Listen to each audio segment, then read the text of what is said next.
د پیغمبر علیه الصلاة والسلام انصاف. د بخاری حدیث ده. حضرت عروه رحمه الله فرمای د مکې مکرمې د فتح په ورځ یوې میرمنې غلا وکړه.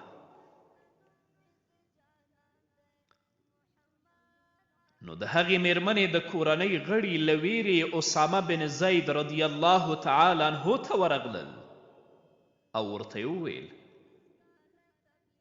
ته زموږ لپاره رسول الله صلی الله علیه وسلم ته سپارښتنه وکړه چې دا میرمن له حد څخه وژغوري، حد پرې جاري نه کړي.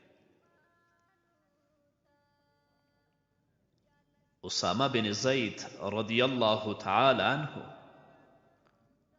چې نبی کریم صلی الله علیه وسلم ته سپارښتنه وکړه، د پیغمبر علیه الصلاة والسلام مبارک مخ له غصې سور واوښت او اسامه بن زید ته یې وویل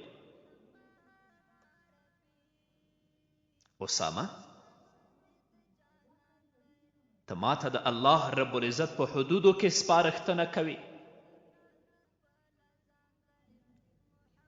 اسامه پوه شو چې نبی کریم صلی الله علیه وسلم زما په سپارښتنه خفه شوی، نو سمدستي یې بښنه وغوښته. د ماښام لمانځه وروسته پیغمبر علیه الصلاة والسلام ودرید او وینا یې وکړه. د الله له حمد او ثنا وروسته یې وویل له تاسو څخه وړاندې قومونه یوازې له دې امله هلاک شوي چې کله به ځواکمن او شتمن سړي غلا وکړه پر هغه به یې سترګې پټولې، او که به کمزوري سړي غلا وکړه پر هغه به یې حد جاري کوه. په هغه ذات دې زما قسم وي چې زما روح یې په واک کې دی، که د محمد صلی الله علیه وسلم لور فاطمه هم غلا وکړي زه به یې هرومرو لاس پرې کوم. دا د نبی کریم صلی الله علیه وسلم عدل دی، دا د نبی کریم صلی الله علیه وسلم انصاف دی.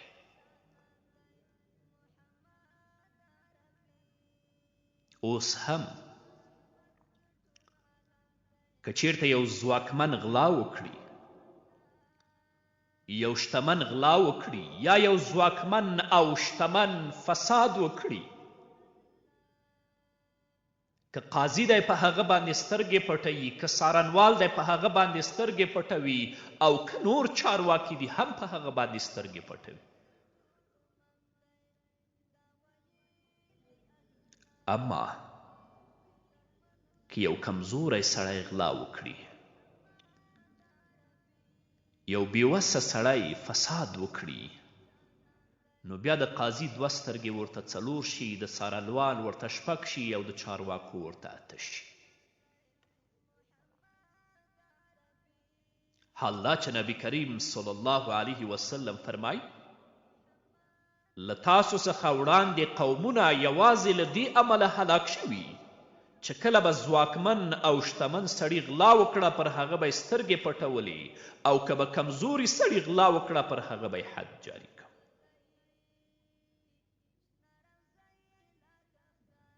دا قاضیان به د حشر په ورځ د الله په حضور کې دریږي، الله به ترې پوښتنه کوي. دا چارواکي به د حشر په ورځ د الله په حضور کې دریږي، الله به ترې پوښتنه کوي چې تاسو څومره له عدل او له انصافه کار واخیست، او څومره مو د پیسو او د رشوت په مقابل کې په حق باندې سترګې پټې کړې او غلطې فیصلې مو وکړې.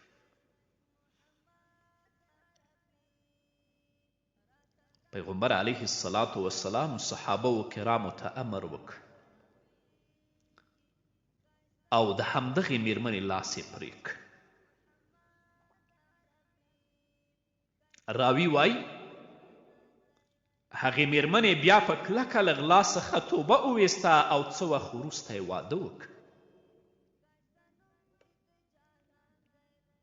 ام المؤمنین وایي هغه میرمن به بیا ما ته راتله او زما په خوله به یې له پیغمبر علیه الصلاة والسلام څخه د اړتیا وړ پوښتنې کولې.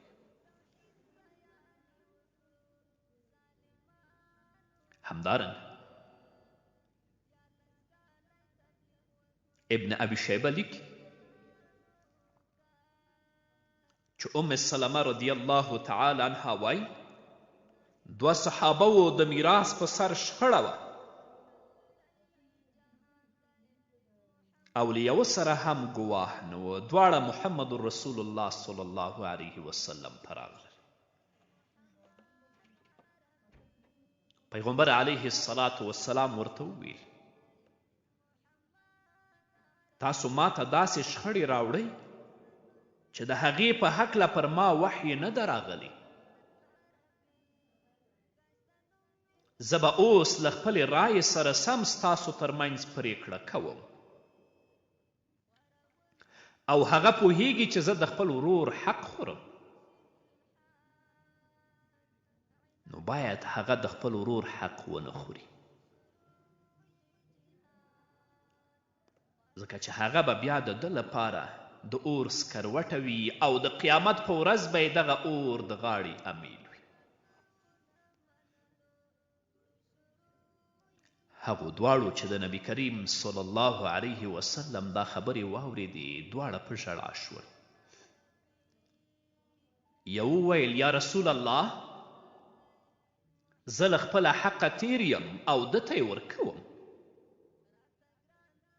هغه بل وویل زه هم له خپله حقه تیر یم.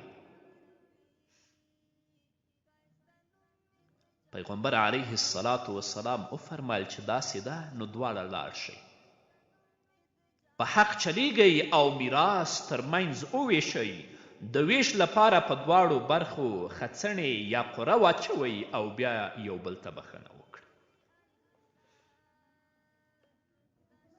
دا د رسول الله صلی الله علیه وسلم انصاف و.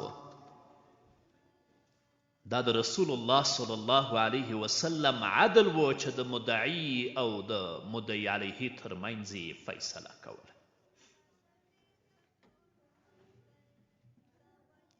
نن که چیرته 2 کسان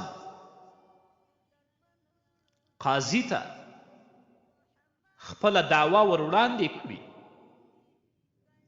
نو اکثره قاضیان داسې دي چې هغوی د شناخت او د خپل ولی په نظر کې نیولو سره فیصله کوي. دا ګوري نه چې څوک په حقه دی او څوک په ناحقه دی، او اکثر خو د پیسو په بدل کې فیصله کوي. د دې فیصلو په اړه به الله رب العزت د قیامت په ورځ د دوی نه پوښتنه کوي. د الله رب العزت نه بیا خلاصون نشته دی.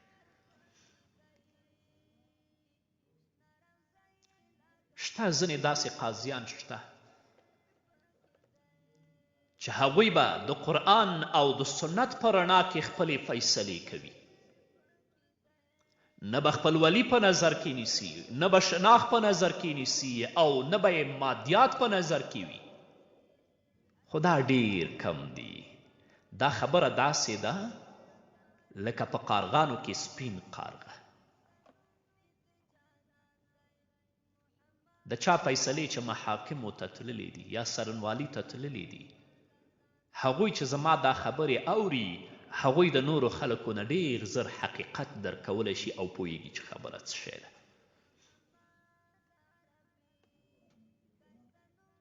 ابو سعید رضی الله تعالی عنه وایي یو کوچی راغی له نبی کریم صلی الله علیه وسلم څخه یې د خپل د پور غوښتنه وکړه. د ابن ماجه حدیث دی. او وی ویل تر څو زما پور را نه کړې زه به دې په عذابوم. صحابه کرام په غصه شول او ورته ویلې هلاک شي، خبر یې چې ته چا سره خبرې کوي؟ هغه ویل زه خپل حق غواړم. رسول الله صلی الله علیه وسلم صحابه و کرامو ته وویل تاسو ولې د حق ملګرتیا ونه کړه؟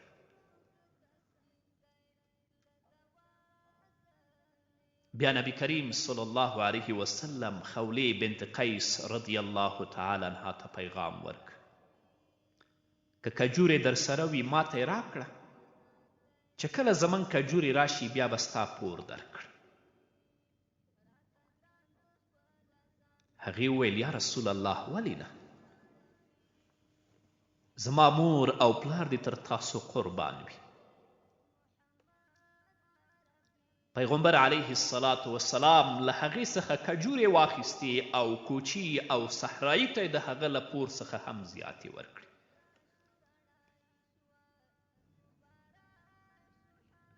هغه اعرابي وویل تاسو چې خپل پور پوره که نو الله دې پوره بدله درکړي. پیغمبر علیه الصلاة والسلام صحابه و کرامو ته وویل د حق ملګري تر ټولو غوره خلک دي او هغه امت تر ټولو پاک دی چې بې وزله پکې په آسانه خپل حق ترلاسه کړي.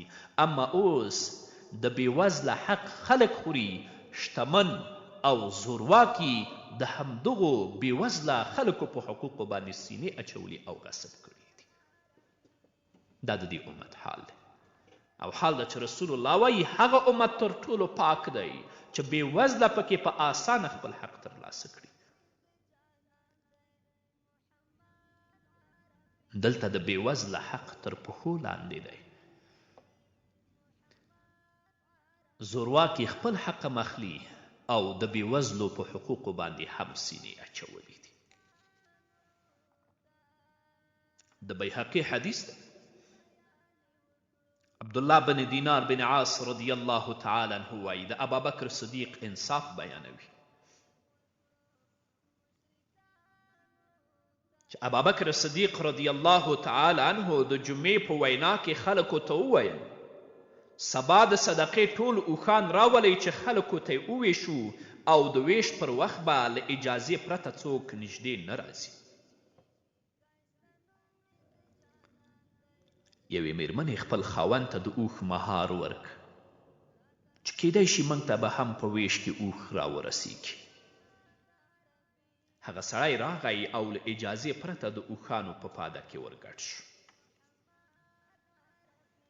ابابکر صدیق او عمر فاروق رضی الله تعالی عنهما له وړاندې نه هلته و. ابابکر صدیق چې ولید یو سړی له اجازې پرته پادې ته راګډ شو نو مهار یې ترې واخیست، یو ګزار یې ووهه او له پادې بهر وویست.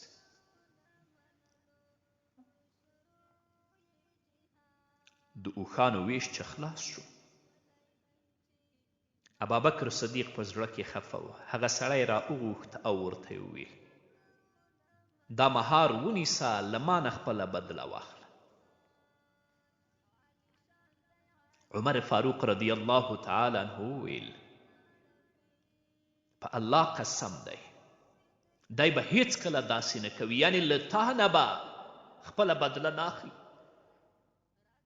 ځکه چې بیا به هر سړی همداسې کوي او امیر خو د اصلاح لپاره کله ناکله داسې کوي.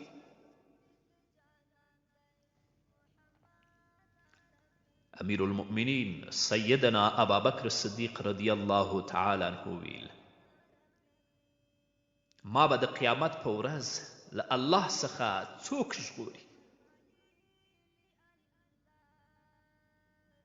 عمر فاروق رضی الله تعالی عنه ویل دته څه ورکړئ او خوشحاله یې کړئ.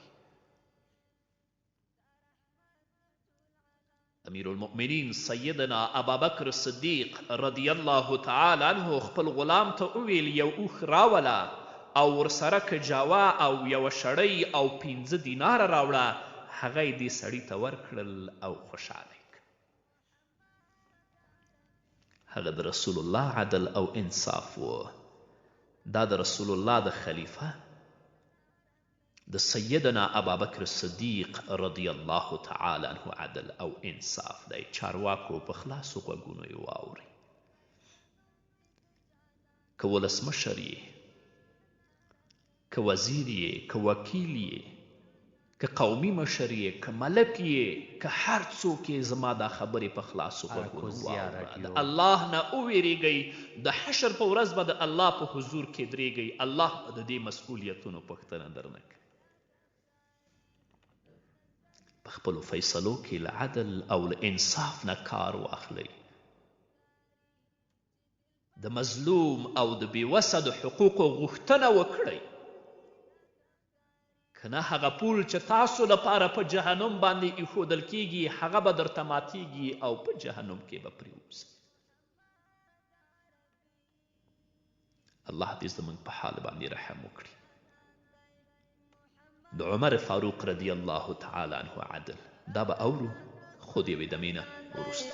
محمد عربي ښایسته نوم مې د جانان دی، محمد عربي ښایسته نوم مې د جانان دی، محمد عربي راته ګران د خپل ځان دی، محمد عربي. قدرمنو اوریدونکو بیا هم زموږ سلامونه ومنئ. ابن عساکر، سعید بن منصور او بیهقي لیکي چې امام شعبي رحمه الله وایي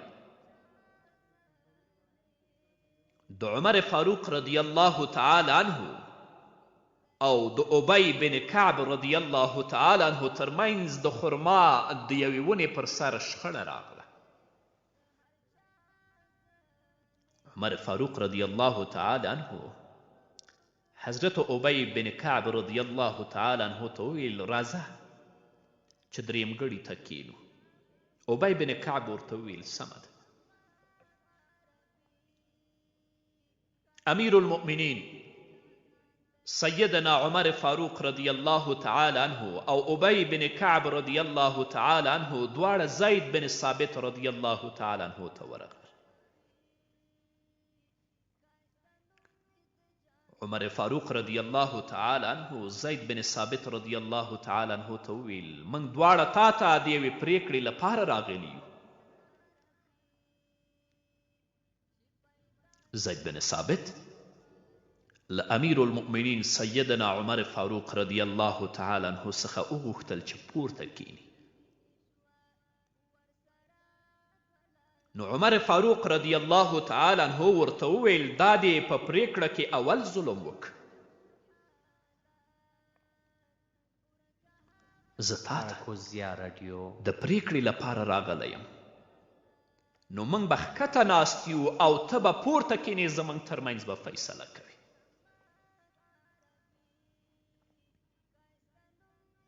حضرت ابی بن کعب رضی الله تعالی عنه خپله دعوه وړاندې کړه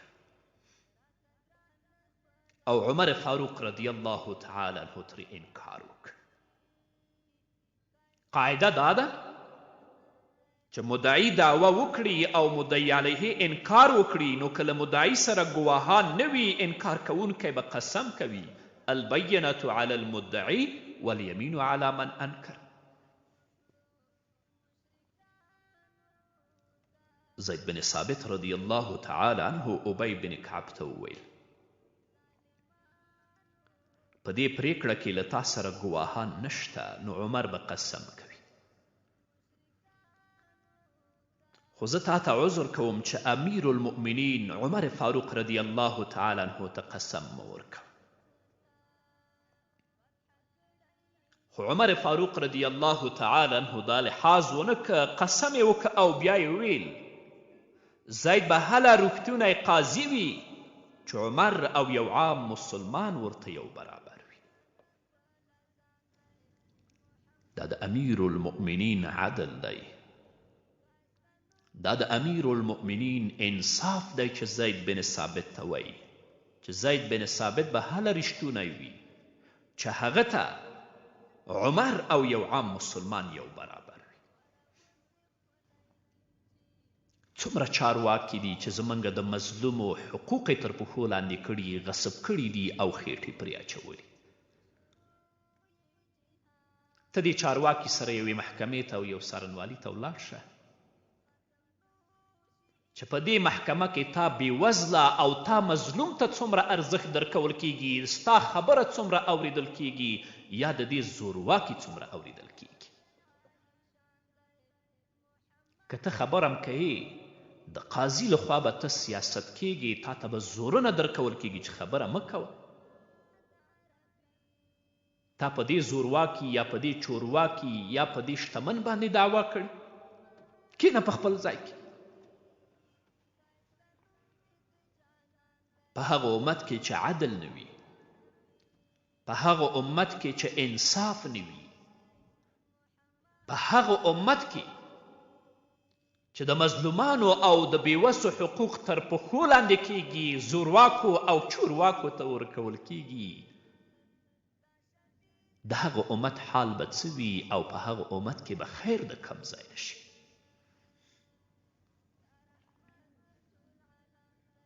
زید بن اسلم رحمه الله وای د نبوي جماعت ترڅنګ د حضرت عباس رضی الله تعالی عنه یو کور و. عمر فاروق رضی الله تعالی عنه غوښتل چې هغه په جومات کې راګډ کړي. نو حضرت عباس رضی الله تعالی عنه ته یې وویل دا کور پر ما خرڅ کړه. حضرت عباس رضی الله تعالی عنه انکار وکړ، ورته یې وویل چې زه نه خرڅوم. بیا امیر المؤمنین سیدنا عمر فاروق رضی الله تعالی عنه ورته وویل په هدیه کې راکړه. حضرت عباس رضی الله تعالی عنه بیا انکار وکړ، ورته یې وویل چې په هدیه کې هم نه درکوم. بیا امیر المؤمنین سیدنا عمر فاروق رضی الله تعالی عنه ورته وویل په خپله د جومات برخه کړه. خو حضرت عباس رضی الله تعالی عنه له دې څخه هم انکار وکړ.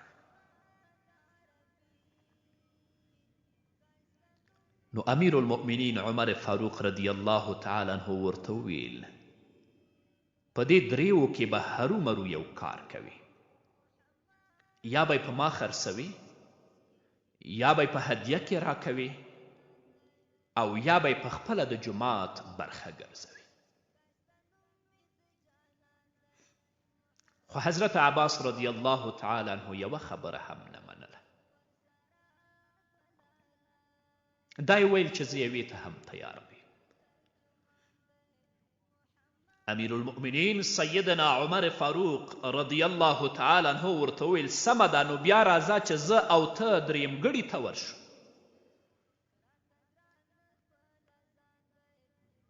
حضرت عباس رضی الله تعالی عنه ورته وویل سمه ده.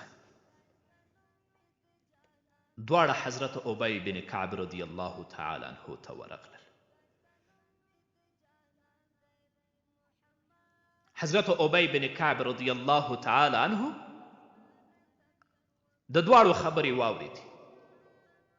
نو ابی بن کعب رضی الله تعالی عنه عمر فاروق رضی الله تعالی عنه ته وویل زما پریکړه دا ده چې ته د حضرت عباس له خوښې پرته دا کور نشي اخیستلی. چې د حضرت عباس رضی الله تعالی عنه خوښه نه وي، ته د حضرت عباس رضی الله تعالی عنه کور نشي اخیستلی. کله چې ابی بن کعب رضی الله تعالی عنه دا خبره وکړه، نو امیر المؤمنین سیدنا عمر فاروق رضی الله تعالی عنه ورته وویل دا پریکړه دې د قرآن کریم یا حدیث سره سمه وکړه. پوښتنه کوي. حضرت ابی بن کعب رضی الله تعالی عنه ورته ویلي هو، ما له پیغمبر علیه الصلاة والسلام څخه حدیث اوریدلی چې رسول الله صلی الله علیه وسلم به ویل سلیمان بن داود علیه الصلاة والسلام د بیت المقدس ودانۍ جوړوله، او چې هر ځل به دیوال سر ته ورسوو په سبا به هغه بیرته ړنګ و. آخر الله رب العزت وحی ورته وکړ که تاسو بیت المقدس جوړول غواړئ نو لومړی د ځمکې له څښتن څخه اجازه واخلئ. په ځینې روایتونو کې واقعه بل قسم بیان شوی د سلیمان علیه السلام. د دې حدیث په اوریدو عمر فاروق رضی الله تعالی عنه له پریکړې په شا شو او څه وخت وروسته هغه کور حضرت عباس رضی الله تعالی عنه په خپله خوښه جومات ته وقف کړ. یقین په الله وکړئ چې د اوسنیو چارواکو او مشرانو حال او فیصلو ته چې زه ګورم، د الله رب العزت نه ویریږم چې هغه عذاب چې په دوی راتلونکی دی چې هغه عذاب موږ راګیر نه کړي او موږ رالاندې نه کړي. ځکه کله چې د الله رب العزت عذاب راځي هغه ګناهګار او غیر ګناهګار ټول سره رانیسي. واتقوا فتنة لا تصيبن الذين ظلموا منكم خاصة.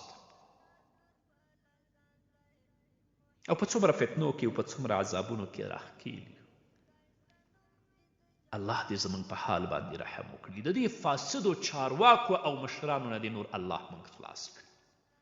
د مسلمانانو په حال دې الله رحم وکړي. له دې بدبختیو دې نور الله رب العزت موږ وژغوري. ستا رحم غواړو یا الله، ستا فضل غواړو یا الله. ته په موږ فضل وکړه، ته په موږ رحم وکړه. په همدې هیله قدرمنو اوریدونکو دا وه زموږ د نن ورځې خپرونه چې ستاسو درانه حضور ته وړاندې شوه. تر بلې خپرونې پورې چې زه بیا هم ستاسو درانه حضور ته راځم، تاسو ټول په لوی او بخښونکي الله سپارم. پاتې ژوند مو نیکمرغه، ښاد، بریالي او کامیاب اوسئ. ښایسته نوم مې د جانان دی محمد عربي.